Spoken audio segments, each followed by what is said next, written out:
Seigneur. Seigneur. Seigneur. Mon cœur. Mon cœur. Mon cœur risque de lâcher. Mon cœur risque de lâcher, Seigneur. Oh. Oh. Oh. Je suis fatigué de pleurer, les amis. Je suis sûr que vous attendiez mon débrief depuis hier, non? Je ne pouvais pas. Comme vous voyez comme ça que j'ai mis les lunettes là, c'est parce que j'ai trop pleuré. Mes yeux sont rouges. Mes yeux sont rouges. Je ne peux pas faire le débrief avec mes yeux à découvert comme ça. C'est trop rouge. Je ne pouvais pas faire le débrief hier, les amis. J'ai pleuré. Parce que jusqu'au bout, j'ai cru. Car le Sénégal s'est pris une remontada hier face à la Belgique. Généralement, les remontadas, je vois ça généralement qu'en Champions League. Je vois généralement que les remontadas en Champions League. Mais le tout, si j'ai vu ça que sur mon équipe préférée, le Sénégal. Le Sénégal menait 2-0. Je m'étais déjà apprêté pour faire en fait mon live ou mon direct ou bien j'avais mis les instruments nécessaires pour faire ma vidéo histoire de me réjouir avec vous parce que je me suis dit que bon, à 2-0 déjà et le Sénégal menaçait un peu. C'était impossible que la Belgique puisse revenir au score. Mais grande a été ma surprise que gars, ils sont revenus au score jusqu'à ce que voilà, ils ont gagné le match. Et j'ai pleuré toute la nuit. C'est ce matin-ci là que j'ai pu avoir un peu de force pour faire la vidéo parce que automatiquement je suis sûr que comme je suis suivi un peu dans le monde entier, les gars attendent mon débrief. Ouais, je parle doucement, non, parce que je suis scandalisé. Alors, mon cœur saigne. Même jusqu'à là, ça ne va pas. Les nerfs sont tendus. Ouf, mes yeux sont rouges, les amis. Bon, bref, avant d'entrer dans le vif de la vidéo, abonnez-vous d'abord. Je sais même pas ce que je vous dire. Faites comme vous voulez. Si vous voulez, vous abonnez pas. Si vous voulez, vous abonnez, je m'en fous. Faites comme vous voulez. Vous connaissez la chanson.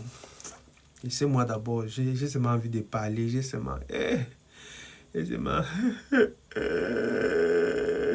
Voilà, Seigneur. Même le Sénégal, je me disais que...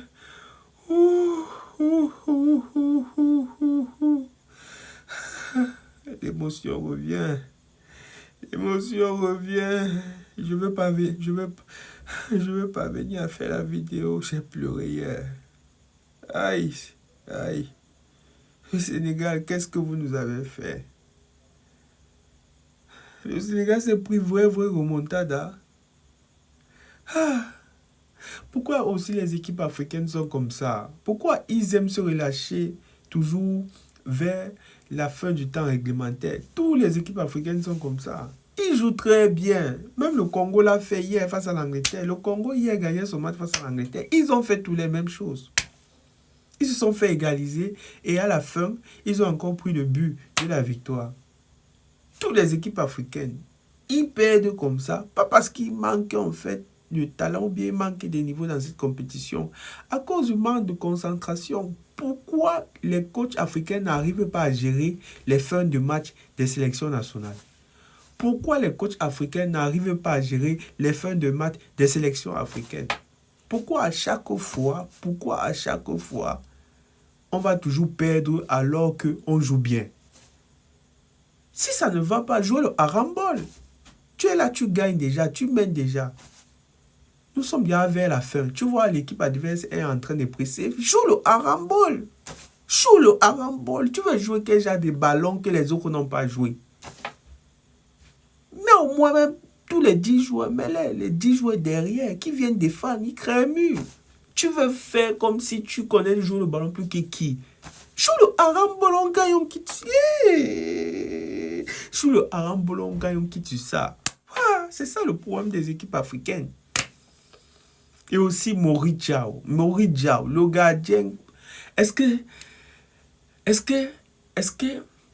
Moric Diaw là, je ne sais pas si c'est un chrétien ou bien c'est un musulman. Si c'est un musulman, j'aimerais savoir, est-ce que les rastas chez les hommes sont prescrits dans le Coran? Parce que lui là, je ne sais pas là où il est sorti. Son match a été catastrophique. C'était mieux Yehvan Diouf faire. C'était mieux Yehvan Diouf. C'est lui qui nous garde le match. C'est Maurice Diaw qui nous gagne le match. C'était mieux Yvan Diouf. Avec ses rastas comme les fumeurs de chanvre là. Est-ce que c'est proscrit? Si c'est un musulman, est-ce que c'est proscrit dans le Coran? Oh, Seigneur. Waouh. Je me suis dit que comme le Sénégal avait pu se qualifier dans les derniers temps là, face à l'Irak, ce qui est sûr, ils devaient donner le meilleur d'eux-mêmes pour pouvoir triompher face à la Belgique. Et c'est ce qui s'est passé. Quel match d'Ismaël Assar. Ismaël Assar, lui tout seul, il a porté le Sénégal durant cette Coupe du Monde. Ismaël Assar a porté le Sénégal à lui tout seul durant cette Coupe du Monde. C'est le seul qui a été irréprochable. Ibrahim Baye aussi, dès qu'il entre, on croit qu'il va nous faire sa spéciale, comme il a l'habitude de nous faire. Il entre, il gâte ses mains. Tous les remplacements que le coach Pape Thiaw a fait après, c'était les remplacements bizarres. Toi, tu retires Pape Gueye. Pape Gueye, c'était lui qui avait apporté l'élan lors du match de l'Irak. L'élan de la victoire, le souffle de la victoire. C'est lui qui avait réveillé les joueurs avec ses frappes à l'extérieur du cadre. Ces 2 buts qu'il a mis en permettant à ses coéquipiers de pouvoir se réveiller et de pouvoir se qualifier. Toi, tu retires un gars comme Pape Gueye pour mettre qui? Lamine Camara. Lamine Camara, depuis le début de cette compétition, il nous a donné quoi? Il nous a joué quel genre de ballon? Pape Thiaw, cette défaite, encore une fois de plus, c'est à cause de toi.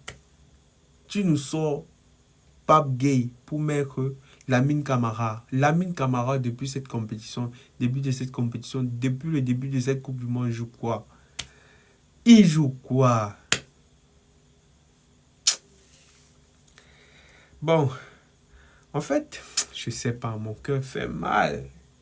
Mon cœur chauffe, je sais pas, je dois boire de l'eau. Ouh. Le Sénégal méritait de passer. Tout ça pour ça. Le Sénégal a perdu presque 2 fois. A failli être éliminé. Nous a coupé le souffle 2 fois durant cette Coupe du Monde. Première fois, c'était lors du match face à l'Irak. Lors du match face à la Norvège, excusez-moi. Où ils ont été médiocres. Là-bas, ils nous ont coupé le souffle. Deuxième fois ce soir, ou bien hier soir. Face à qui? Face à la Belgique. Et encore une fois de plus, la Belgique n'a pas joué un football exceptionnel, extraordinaire. Certes, l'entrée de Lukaku a changé beaucoup de choses parce que lui, il pesait énormément sur la défense. Pathé 6. Pape Thiaw. Pathé 6. Avec tous tes choix bizarres, tu prends un milieu défensif, tu viens mettre comme défenseur central. Alors qu'il y a le petit Mamadou Sarr. Il y a le petit Mamadou Sarr qui pourrait faire l'affaire. Tu prends un milieu. Tout ça parce que Mamadou Sarr n'est pas titulaire à Chelsea. Parce que Pathé 6 a le temps de jeu au Rayo Vallecano. Il faut mettre Pathé 6. On s'en fout. On s'en fout. Pour moi, tu es responsable à 100% de l'échec du Sénégal en Coupe du Monde. Et il n'y a rien à dire. Tes choix, tes changements ont été catastrophiques. Ce sont tes changements et tes choix tactiques qui ont poussé le Sénégal à perdre. Je n'ai même pas la force pour parler. Ma gorge me fait mal. Hier, j'ai pleuré. Hey, Seigneur. Ah. Ah. En tout cas, merci beaucoup Ismaël Assar. Je pense que grâce à cette Coupe du Monde, on a vu enfin qui mérite de jouer au poste d'avant-centre en équipe nationale du Sénégal. Le Sénégal a retrouvé au moins son avant-centre titulaire favori. Et son nom, c'est Ismaël Assar. Il faudra maintenant chercher de très très bons ailiers parce que Sadio Mané va partir, Koulibaly va partir, tout le reste là vont partir. Et Iliman Ndiaye n'est pas toujours trop bon dans les matchs où on l'attend. Donc, c'est compliqué, pardon, laissez-moi.